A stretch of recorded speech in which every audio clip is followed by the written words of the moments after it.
3 number question দি আছে আমাৰ যদি এটা দ্বিঘাত সমীকৰণৰ এটা মূলটো আৰু মূল দুটাৰ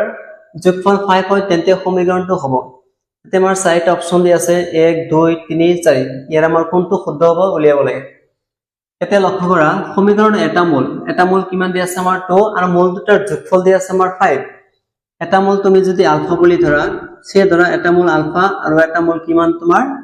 বিটা বুলি ধৰা এটা মূলৰ মান এটা মূল কিমান দি আছে আমাৰ 2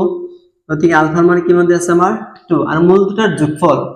মূল দুটা কিমান ধৰিছা এটা আলফা ধৰিছা আৰু এটা কি ধৰিছা তুমি বিটা বুলি ধৰিছা গতিকে alpha plus beta equal to কিমান হ'ব 5 আলফাৰ ঠাইত তুমি এই দুইটো বহাই দিয়া আনটো মূল বাহিৰ হ'ব ইকুৱেল টু 5 ইয়াৰ পৰা বিটা ৰাখি দিয়া 5 দুই হিফালে যে কি হ'ব মাইনাস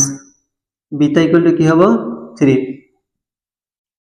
আমাৰ কি উলিয়াব লাগে সমীকৰণটো উলিয়াব লাগে সমীকৰণটো বাহিৰ কৰা ফৰ্মুলা কি আছিল k into x square minus alpha plus beta into x plus alpha into beta দ্বিঘাত বহুপদ বাহিৰ কৰা ফৰ্মুলা এইটো আছিল গতিকে কি আছে লিখি দিয়া x square minus alpha plus beta মান কিমান দি আছে আমাৰ 5 লিখা x আছে x plus alpha into beta ইয়াতে সো alpha মান কিমান পাইছা তুমি 2 পাইছা আৰু beta মান কিমান লাইছে আমাৰ 3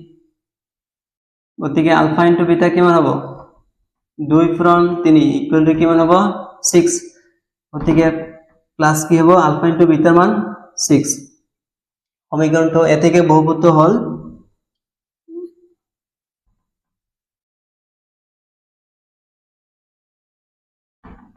x square minus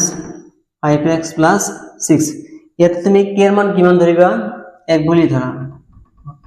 যত k equal to কিমান হ'ব 1